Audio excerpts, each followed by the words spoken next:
10 best regional foods in the US. Yeah, I enjoy checking out these food videos. But before we do jump into this, like 80% of you guys are not subscribed to the channel. So if you guys don't mind hitting that subscribe button, it'll really help me out and really help out the channel. Yeah, let's get into this and check out some foods. Howdy, it's Kyle with a video counting down the 10 best regional foods in the U.S. One of the first things you're going to think about when you think about a various place is going to be some of the foods that is unique to that place. Right. Almost every part of the country has a signature dish that kind of defines the cuisine of that region. And I've been fortunate enough to travel throughout the entire country. I've eaten so many different types of regional foods. Don't tease me. Video, I'm going to count down my favorite ones. And of course, when you're talking about food, everything is very subjective. So think of this video as more like 10 really good regional dishes you have to try. Yo, this is going to make me so hungry, isn't it? Bro, anytime I watch these food videos, I get so hungry. If you're in that part of the country, I'm just going to present them in my personal favorite order. Before I start, I want to mention that I have not been to Maine, and so I'm not going to be including in this list Maine lobster or bisque or that kind of stuff. And I'm sure it's all very good. I love lobster, but because I haven't been there, I wouldn't feel comfortable including it in this countdown. So with that out of the way, let's get started. At number 10 is Chicago deep dish pizza, and I've eaten. By the way, you guys gotta let me know. Oh, Chicago deep dish, bro. I've seen this. It looks so good. If you guys are from any of these states, let me know in the comment section and let me know if he's got this order and this list of like spot on or not. Several times, a few different places, and I have not been disappointed, but it might be a little bit different than what you're expecting. So most people want to quote unquote get it. Yo, it looks so messy, but so good. It's one of those things you just want to dive in and just like let it swallow you whole. Pizza, they're thinking about that kind of real thin, New York style pizza where the that looks good as well. That's fold and bend and kind of stuff. And deep dish is a lot different. And you might be thinking, well, it's kind of like Pizza Hut pan pizza. No, it's not that either. It's you're involved in deep dish. Much thicker. It's much more of a big time meal. So I can eat a whole 12-inch New York style pizza. Yo, deep dish pizza is the only reason why I actually understand why some of you guys call pizza pie. When you look at deep dish pizza, low key, it can, go as a pie, bro. I by myself, but I couldn't eat half of a Chicago deep dish, so it's much more of a meal. It's almost like a lasagna. So you really have to be in the mood for something really hearty to want deep dish pizza, and not just simply a pizza, but anybody that doesn't like the taste of it, but it might not be what you're expecting. You're expecting like kind of a slice, kind of thin, little kind of snack. That is good. Thing. Not for Chicago. Not a snack.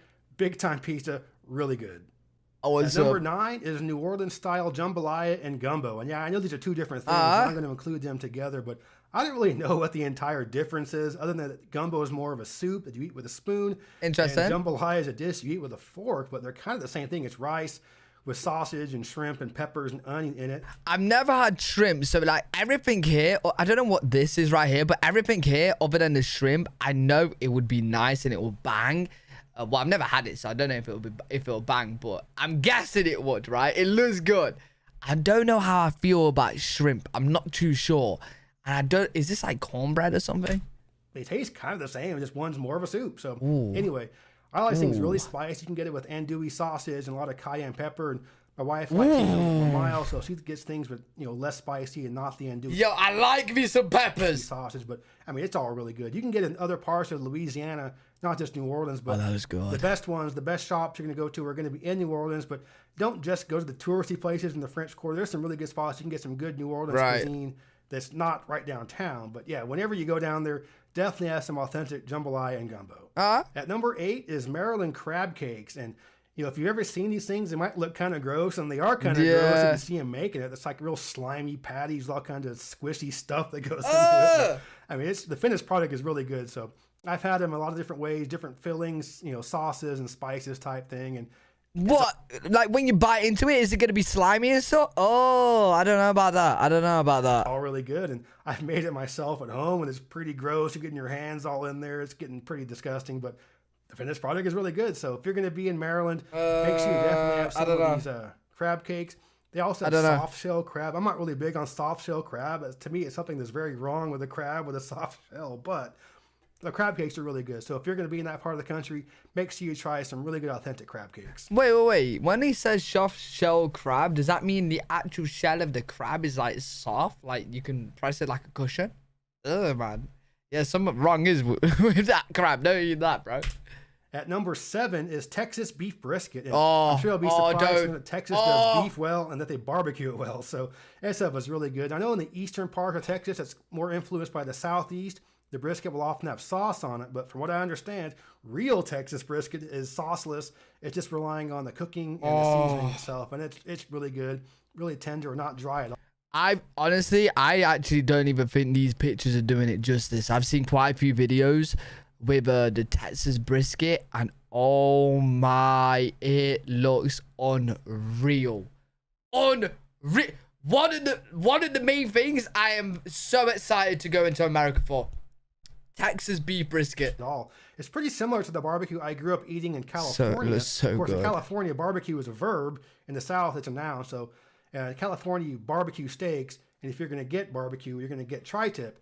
And it's pretty similar to the beef brisket in Texas, but Texas has it a lot better. So I'm not going to be including the tri-tip in California on this list. But if you're familiar with it, it's similar type thing you get in Texas, but better. So yeah, Texas beef brisket. If you're going to go down to Texas, obviously eat some dead cow while you're there. And the brisket is the best. Yo, why is it saying, bro? Why are you saying that like that, bro? Is that what you guys do in America? Yo, what you gonna eat tonight? I'm gonna eat a dead cow, bro. Yo, what you gonna eat? I'm gonna eat a dead lamb. What are you gonna eat? I'm gonna eat a dead crab, bro. Why is he saying like that? Beef brisket. If you're gonna go down to Texas, obviously eat some dead cow while you're there, and the brisket is the best way to do it. Yo, I'm one of those guys that don't want to like. I don't really like thinking about the animal that I'm eating, but the animal I'm eating is so good. Like for example, right? I know I'm eating chicken, right? But like, don't put the image of little Bill, the chicken, you know, running. They don't flap, do they? Like chickens can't. Yeah, chickens don't fly. Like little chicken just running down, right? I don't want to imagine a little chicken running. You know what I'm saying? You know what I'm saying? Bro, what do you mean dead cow? At number 6 are Philadelphia cheesesteaks. And I was just in Philadelphia about a month ago. My brother and I went down to the intersection where it's Geno's and Pat's across the street from each other. We had a couple of cheesesteaks from each. Oh, they look good. Different ways, and it was great. You can get cheesesteaks all throughout town. But if you're going to be visiting Philly, definitely go to that intersection where the two main rivals are across the street from each other, so you can get a little more authentic experience. They look good. Another way of getting an authentic experience is to not order properly, because you have to order a specific way. You have to say with or without, not with or without. Huh? And so I was like, oh, I don't want to get on, get chewed out by some Philadelphia Guidos. So I'm going to order properly. So you're at a counter, you walk up to it, I ordered, I step back, and then they come out really fast. And the guy at the counter is like, hey, what are you doing? You pay for your sandwich, take it. What's wrong with you? I started laughing. I thought it was great. I was like, oh, I got the authentic Philadelphia rude treatment. It's great. Oh, what? Is that what it is? It's just meant to be rude? This guy's excited to be a rude. What is that like? Is that like their theme? When you go to Philly, you want to get that treatment. You want to be treated rudely because it's the authentic experience. So if you go to Philly, get a cheesesteak, order it wrong on purpose. You get that really good authentic treatment. But either way, have a wait. So I'm gonna walk into a Philly shop and I'm gonna just go to them and be like, yo, I want the burger with ice cream on. He's like screaming. I'm like, yeah, man, talk me to me, bro. Is that how you do it in Philly? Cheesesteak, they're fantastic. And just get aside from that. So now I'm gonna cheat a little bit. I know this is the 10 best regional foods in the U.S., but I'm gonna squeeze one in here that isn't American because it has to be included. So I'm gonna include it right in the middle of this list before we're going on, and that is Montreal poutine. This stuff is fantastic. I was in Montreal a couple years ago. I've heard about poutine for about a week, and I ate it every single day I was there at different places. It was good every single time. And essentially what it is just French fries with gravy and cheese curds on it. And yeah, it's every bit as healthy as it sounds, and you can get all kinds of stuff dumped on it. So there's a place called Poutineville, which is kind of like a small chain, and you get this list, one size in French, one size in English. You just make check marks and all the stuff you want added to it. You can make it the most ridiculous thing ever. I got mine with an egg and duck confit. I mean, fries, gravy, cheese curds, egg, and duck confit. Yeah, it is unbelievably amazing. It's horrible for you, but it is so good. It's fantastic. So again, it's not in the U.S. Hey, listen, we've got past the point of caring if it's good or not, bro. Like, look, you live once, you know what I'm saying? Give me that. I want it. Give it me now. I had to include it because it's so good. And Montreal really isn't that far for a lot of people that live in northeastern U.S. So wait, Montreal isn't America. Oh, wait, no. Montreal is Canada, right? Canada. Yeah. I'm going to go with Canada. If you're up in Quebec, Montreal's the yeah, it's Canada. Quebec's Canada. It is absolutely wonderful. All right, so now back to the countdown. At number 5 is clam chowder in the sourdough bread bowl that you're going to find on the Central Coast in California. And I grew up going to San Francisco a lot. That was the main city we would go to. I don't like the look of it. We would go to is Pismo Beach, about 3 hours south of San Francisco, and these just happen to be the two places that are the most well known for the. I've seen clam chowder before many times now. Every single time it comes up, I don't like the look of it. It looks too creamy, too like. I just know that I won't like it. I just know. But even though I haven't tried it and you guys keep saying you need to try it, you will like it. It's just one of those foods where you like, you know, when you look at it, you're just like, you know for a fact you won't like. I don't know. Imagine if I actually try it one day and I actually do like it. That would be a really good video.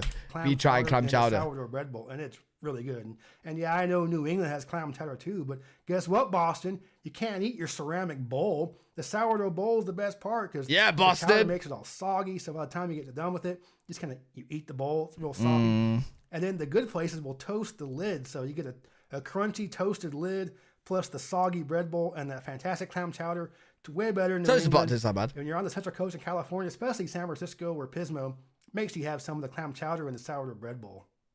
At number 4 is South Carolina barbecue, and there are all kinds of different styles of barbecue in the South. You have pork shoulder, pork ribs, chicken. Kentucky does lamb, so a lot of different styles, and all different types of sauces as well. But my favorite is the South Carolina style, which is pulled pork shoulder and mustard sauces. Give me that. The parts of the state that are near the North Carolina and Georgia borders have sauces that are more influenced by those other states, but the heart of South. You know what? I don't like cheesy sauce like this.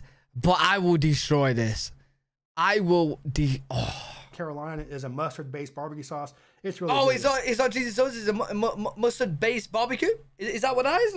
That looks like cheese. I lived in South Carolina for a few years, and my wife is from there. But I assure you, I'm not putting it this high because of any kind of bias. I just really like mustard and the mustard sauces and stuff. And it's mustard. A lot of times you're going to get it at a big buffet. It's like a long cafeteria-style table with benches, and you just elbow to elbow with random people. You're going back to get more food. And of course, people in South Carolina are not skinny, but I guess you have an excuse if you have all this great barbecue. Hey, listen. How are you going to be skinny with all this good food about? Like, it's impossible, bro. It's not. Listen, if you're not skinny, it's not your fault. You just have amazing food to offer. That's it. It's not your fault. Okay, and they're usually kind of out in the country. You know, you don't have too many of them that are in Columbia or Charleston or Greenville, but once you get out to the sticks, you have these giant barbecue buffets. So if you're going there, check out one of these. They're really good. My personal favorite is called Sweatman's, about a half an hour northwest of Charleston, but there's all kinds of good ones in the state. So if you've never had South Carolina stuff, yo, that pig looks like it's sweating. I ain't gonna lie. That pig literally looks like it's walked like 10 miles already. Barbecue. It is a little bit different than the other states, and the mustard sauce is very unique. Really good. My favorite barbecue style in the South. That's why I have it ranked number 4. At number 3 is New Mexican cuisine, and it's from the state of New Mexico, so not like a newer version of Mexican food, and not Tex-Mex. Show me some nachos. Most of the Mexican restaurants in the U.S., so it's a little bit different. And every state has their state bird, their state flower kind of stuff. And New Mexico has a state question, red or green, because you can get red sauce or green sauce with stuff, or you can get Christmas style, which is half and half. But it's really good. It's got some similarities with Tex-Mex and traditional Mexican food, but there are also some pretty decent differences. I can't wait to get over to America and actually try some proper Tex-Mex. I'm so excited. You don't understand. Well, so my favorite place to get this is a place called The Shed in Santa Fe, right on the square. So it's pretty touristy. And even though it's casual, The Shed, it's so busy you have to have reservations. So if you're ever in Santa Fe, and you should be because it's awesome, make sure you go to The Shed. It's a really good way to dip your toe into New Mexican cuisine, but you can get some really. I ain't gonna lie, this isn't the best looking Mexican I've seen from America. I don't really know what's going on here. I ain't gonna lie. I don't know what is this. Is that like a shade of? I don't even know what this is. I know these are beans, piece of meat. I don't know. This plate right here don't really look too appetizing. I'm not gonna lie. Good stuff all throughout the state. And what makes it a little bit different is it's influenced by the Navajo. So it isn't just Spanish and Mexican influences. You also have that Native American influence that makes it a little bit different, very unique. So if you're in New Mexico, definitely try out some of this cuisine. It's quite a bit different than what you're going to expect from Tex-Mex or traditional Mexican. Right. At number so that's 2 a different type of Mexican. Kansas City ribs, and you can get ribs all throughout the country. I live in Tennessee, and Memphis is pretty well known for its ribs. And those are pork ribs, usually with a dry rub, and they're very good, but they're not Kansas City, man. So these are the giant beef ribs, really slow cooked, a little bit of a glaze and a little bit of char on it. They're just so good. You can get them dry or. Yo, that looks unreal. The amount, bro, what I would pay for that right now, you don't even want to know. Like, if I could give this man money and it just teleports through the screen to me, oh, that would be some crazy new technology. With like a sweet sauce or smoky sauce, depending on where you go. Ooh. If you're going to be visiting Kansas City, go to a place called Arthur Bryant's. It's the most well-known kind of traditional one in the historic Jazz District. Oh. You can get good ribs all throughout the city. You know, whatever I'm driving through Kansas City, I'll find a reason to stop and eat ribs, even if I'm not hungry. So I go to a place called Gates a lot. It's kind of a small chain. You know what? These are the first ribs from America that actually look pretty similar to UK ribs. I ain't gonna lie. They actually are looking like a bit with a sweet and sour sauce on. They're looking at, I know they're not gonna be like UK ribs. UK ribs, you bite into it, it's very tough. You're struggling to pull off, right? I'm guessing that just tears. It's really good, good sauces. So, I mean, you can get good ribs all throughout the country, but the best ones are in Kansas City. And at number one, my absolute favorite regional food in the U.S. is Cincinnati chili. Yeah, this stuff is horrible for you. It's just a big old plate of spaghetti with chili and cheese and a bunch of other stuff dumped on it. It looks horrible.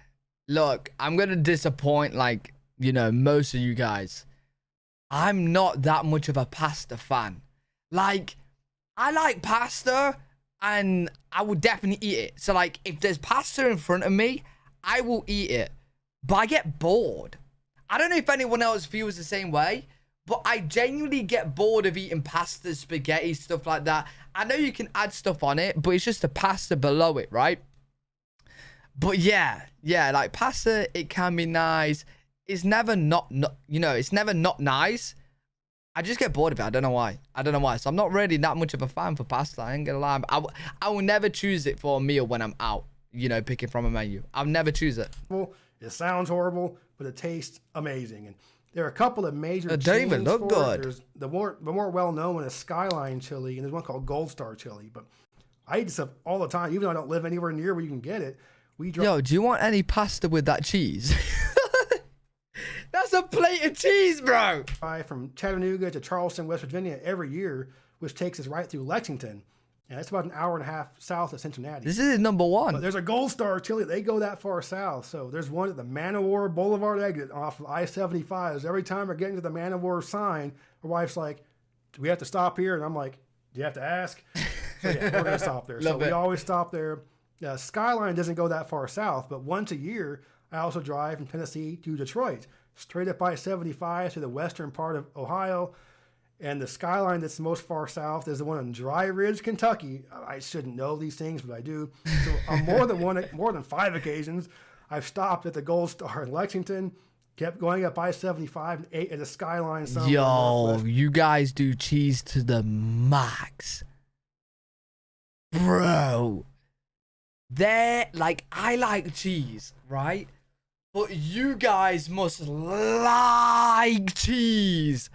That's crazy. In Ohio, I mean, it's great. They're all throughout the tri-state area now, so not just Ohio, but also Indiana and Kentucky. Bro, that's the Great Pyramid of cheese. What is going on? You're going to dip your fork in, right? Pull it out, and you're going to have one strand of spaghetti, a piece of, like, meat or whatever, chili, whatever, right? And then just the rest, and just the whole fork is full of cheese. Yo, that's mad. I don't think they're in Pennsylvania or West Virginia. They'll never be in Michigan. I guarantee you that. They hate Michigan. But, man, this stuff is so good. It is kind of a fast food joint. So you might think, well, it's a fast food place. How can this be, like, you know, authentic, regional? No, it's good. Do not drive through Cincinnati or Western Ohio ever again without stopping at the Skyline chili. It is so good. I promise. Skyline chili. You guys got to let me know. If you've ever had it, is it really that good?